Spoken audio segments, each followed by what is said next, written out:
grâce à la technologie et aux moyens multimédia, ça nous permet de comprendre beaucoup de notions qui ont été évoquées dans la Torah par nos sages depuis des milliers d'années et qui paraissaient un peu immondes parfois ou alors difficiles à croire. Et pourtant, grâce à ces nouveaux moyens, on peut enfin les comprendre à l'échelle humaine. Je prends un exemple, l'exemple de l'Internet, où on peut être d'un endroit et voir complètement l'autre bout du monde. Et quand on dit qu'un juste, un tzaddik, ou alors le bon Dieu lui-même peut tout voir, tout savoir au même moment, on peut savoir ce qui se passe d'un bout du monde ou de l'autre bout, ça paraissait un peu difficile à croire, alors que de nos jours, c'est tout à fait compréhensible. Pareil, on nous dit que quand il y aura Mashiach, tous les juifs seront réunis dans un seul endroit, on pourra entendre la voix du Mashiach d'un bout du monde à l'autre. Quand on nous dit ça, on dit bon, c'est un peu exagéré, c'est des belles phrases, alors qu'aujourd'hui, on peut voir comment avec une retransmission, avec des enceintes, avec des écrans géants, etc., on peut réunir des milliers, voire des millions de personnes et tout voir, tout comprendre de manière très évidente.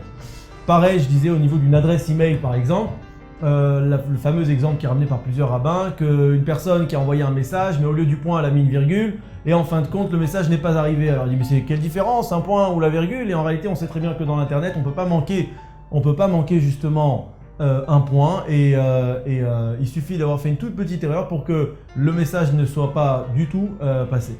Donc juste pour voir, justement pour constater que tous ces petits exemples-là nous permettent justement de percevoir encore mieux les paroles de nos sages qui sont claires et véridiques depuis toujours. Un point commun avec tout ce qui est technologie et multimédia, même si aujourd'hui on est dans le monde du sans fil, et le monde de la mémoire, de la batterie, de l'autonomie, donc complètement indépendant total, d'accord? Donc on a même des internet à distance, on a des téléphones portables, on a des ordinateurs à distance, on a même des capacités de se connecter à internet sans avoir un autre réseau, on appelle ça le 4G maintenant. Mais on sait très bien qu'à un moment ou à l'autre, avec la meilleure des connexions sans fil, il va falloir un fil. On a besoin d'un fil pour pouvoir recharger, pour pouvoir se connecter, pour pouvoir alimenter justement ces moyens extraordinaires que nous avons de nos jours pour pouvoir officiellement communiquer encore mieux. Pourquoi je vous parle de tout ça? Tout simplement parce que dans la vie d'un juif, c'est exactement pareil. Un juif, c'est une âme divine. Ça veut dire une partie de Dieu en nous. Donc, naturellement, le juif, il est connecté à Dieu, et donc tout ce qui est divin, il est naturellement attiré, et tout ce qui est contraire au divin, contraire à Dieu, à la volonté de Dieu, c'est pas pour lui. On donne l'exemple, dans la Torah, d'une corde. Yaakov, Chevel, Nachalato. Yaakov, Chevel, c'est la corde, Nachalato, de la part de Dieu. Donc, Yaakov, c'est la corde de Dieu. Qui veut dire que Yaakov, le peuple juif, Israël est en bas, dans ce monde, et il y a une corde, il est relié à Dieu par une corde. Et donc, on sait très bien qu'une corde, même si il y a un très long trajet entre un bout et l'autre, s'il y a un mouvement qui est fait, si je bouge la corde d'un bout, ça va être ressenti jusqu'à l'autre extrême. Et donc c'est pareil pour le juif. Là où le juif y va en réalité, il emmène avec lui Dieu. Donc quand il va à la synagogue, bien sûr, Dieu est avec lui. La question c'est quand il va ailleurs que la synagogue, quand il se déplace dans des endroits où il devait a priori pas y être. Et là on sait que malheureusement, même quand on transgresse la volonté d'Hachem, on va là où il ne faut pas aller. On a traîné Dieu avec nous dans cette zone a priori interdite.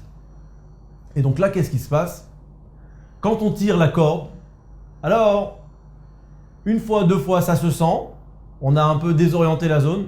Si on tire trop fort, la corde, elle va lâcher. D'accord? Donc c'est pareil spirituellement. Il y a certaines fautes que, en ayant transgressé une fois, deux fois, ça va affaiblir la corde. Et d'autres péchés qui, par exemple les péchés qui sont les plus graves officiellement, ceux qui sont punissables de karet qui veut dire retrancher. Retrancher, c'est littéralement dit, ça veut dire on a retranché la corde, on a tranché la corde, on a coupé la corde. Couper la corde, ça veut dire que là le juif par contre n'est plus alimenté du tout par le divin, et donc par conséquent, sa vie n'est plus alimentée et il ne peut plus vivre. Du temps du temple, le juif qui avait fauté et qui avait transgressé une avéra, un péché qui était du degré de karet, et ben après un certain âge, il mourait. Ce qu'il se passe, c'est que lorsqu'il arrive dans le monde du mal, un monde qui est étrange à lui, a priori, il va, non seulement qu'il va réussir et qu'il va justement voir des résultats entre guillemets positifs dans ses mauvaises actions, mais nos sages nous disent, et comme c'est rapporté dans le Tanya, Notel Chelek Berosh. Il va prendre une part en premier. Ça veut dire quoi? Qu'il va avoir un grand succès. Ça marche encore mieux que pour les autres. D'ailleurs, on le constate malheureusement, quand un juif va dans le mauvais chemin et il décide de prendre une nouvelle voie, ça se passe de manière extraordinaire. Ça se passe super bien pour lui. Que ce soit dans les affaires, dans le travail, Dieu préserve quelqu'un qui qui épouse une non-juive, il est de plus en plus heureux, il réussit, quelqu'un qui transgresse Shabbat, il fait beaucoup d'argent, et ça se passe encore mieux. Pourquoi? Comme lui, il a la corde divine, et donc il est alimenté directement par le divin, donc son mal est alimenté par le divin, donc le mal tout d'un coup prend une force, une puissance qu'elle n'avait pas auparavant, et donc le mal a une force exceptionnelle que uniquement le juif peut justement amener dans le mal. En revanche, à un certain moment, puisqu'il a débranché quelque part la corde et le fil n'est plus branché, bah la batterie, elle meurt. Et il y a de moins en moins de batterie. Alors de temps en temps, on reçoit un signal, batterie faible. Alors quand on est intelligent, on sait qu'on doit chercher un chargeur et essayer de réalimenter la batterie. Mais si on pense qu'on peut encore jouer avec le feu et utiliser encore une ou deux fois l'appareil en disant je peux le réalimenter, alors là, ça peut s'éteindre complètement. Pour recharger la batterie, en réalité, ça veut dire prendre conscience qu'il faut revenir à sa source. On appelle ça en hébreu la teshuva. Teshuva, qui vient du mot tashuv, qui veut dire retourner, revenir. Quel est l'itinéraire pour revenir? Alors, on va utiliser une explication qui est rapportée dans le Tanya, dans le Guéret à Teshuva, qui est longuement développée là-bas, mais on va essayer d'utiliser un point pour donner justement l'indice qu'il faut, au moins l'indice essentiel pour comprendre cet itinéraire-là, pour revenir à la Teshuva. Teshuva, dans le Zohar, il est dit que Teshuva, c'est Tashuv He, rapporter, ramener le He. De quoi s'agit-il ici? Alors, ramener le He, on sait que on a 22 lettres dans l'alphabet. Le He, c'est la 5e lettre. Dans le nom de Dieu, on a 4 lettres. Quand je dis le nom de Dieu, on parle le nom Yud Ke Vav Ke, d'accord, qui est aussi décrit comme Jeho, je dirais pas la suite, d'accord. On ne le prononce pas de cette manière-là. Et on a en fait un Yud, un He, un Vav et encore un He. Donc on a déjà 2 He ici. Et on a le Yud en premier. Maintenant, observons ces 4 lettres-là. On sait que dans l'alphabet hébreu, toutes les lettres de l'alphabet commencent par un Yud. Ça veut dire que le haut de la lettre, la tête de la lettre, c'est un Yud. Et après, là où on la prend, elle donne une forme différente. On va prendre le Vav, par exemple, c'est un Yud prolongé. Le He, c'est un Yud qui va d'abord se répandre sur les côtés et ensuite se rallonger, etc. Prenez n'importe quelle autre lettre, un Bet, il va sur le côté et après il descend sous une autre forme. Donc la première lettre du nom de Dieu qui est la source de tout, c'est le Yud, puisque la Yud c'est le centre, c'est la première lettre. Ensuite, on a un premier He, on a un Vav et on a un dernier He. Teshuva, ça voudrait dire a priori rapporter le He à sa source. Ça veut dire qu'en réalité, le juif qui est attaché à Dieu, c'est Yud Ke Vav Ke, c'est le nom de Dieu, donc l'âme divine.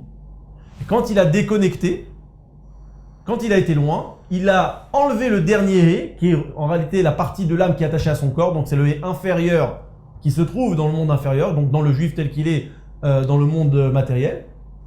Et donc le but ici, c'est de ramener ce He-là.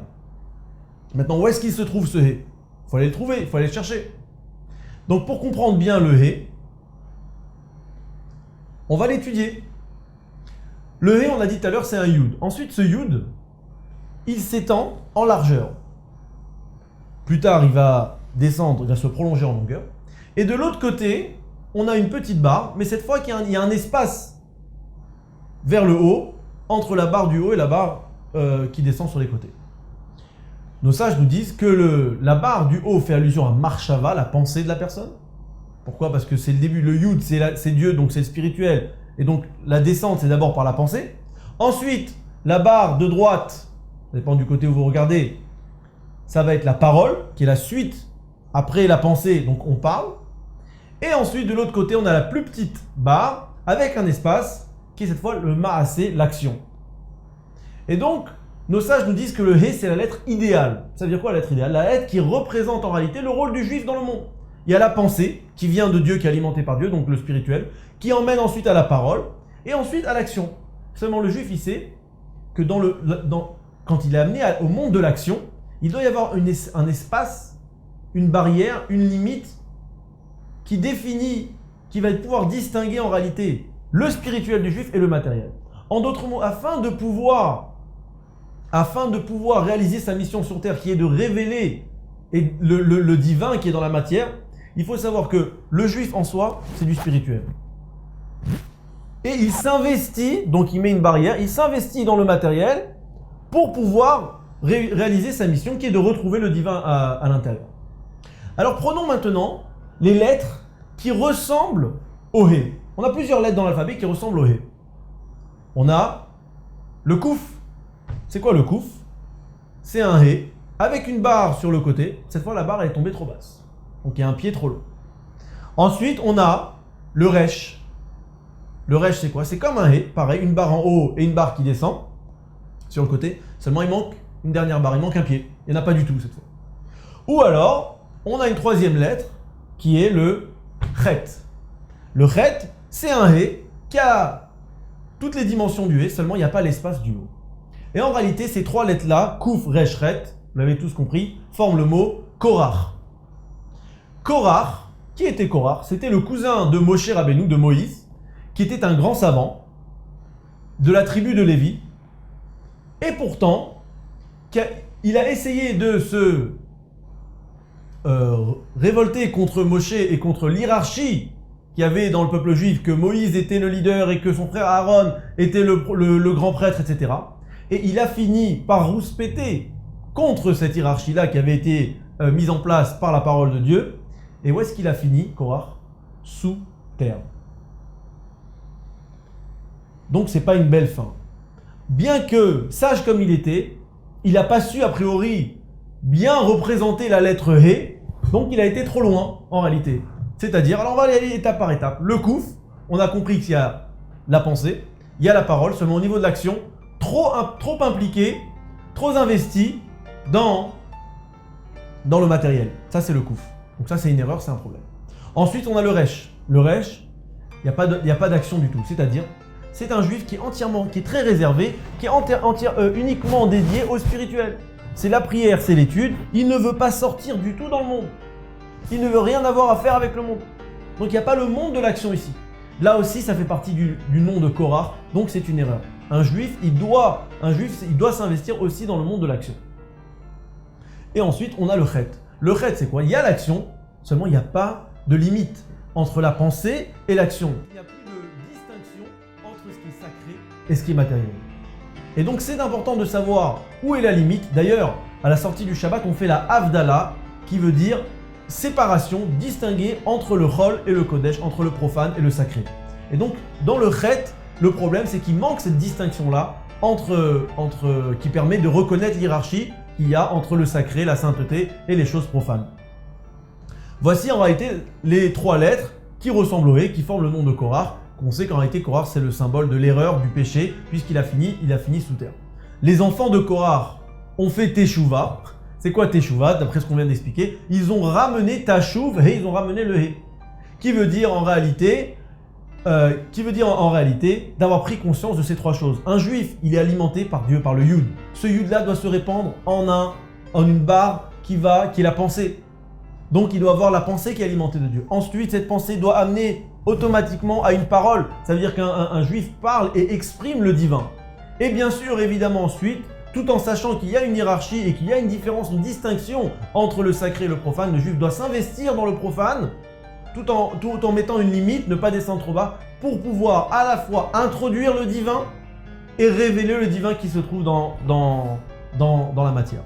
Et c'est cela dans un premier temps en tout cas, puisque je vous disais tout à l'heure que la notion de Teshuvah c'est quelque chose qui est très longuement développé, mais en tout cas, en ce qui nous concerne et pour revenir à la technologie d'aujourd'hui, on sait très bien qu'il y a un moment où il faut brancher l'appareil, brancher le téléphone et recharger les batteries. En d'autres mots, la Teshuvah, c'est prendre conscience de ses racines, c'est recharger son appareil pour pouvoir mieux repartir vers sa mission.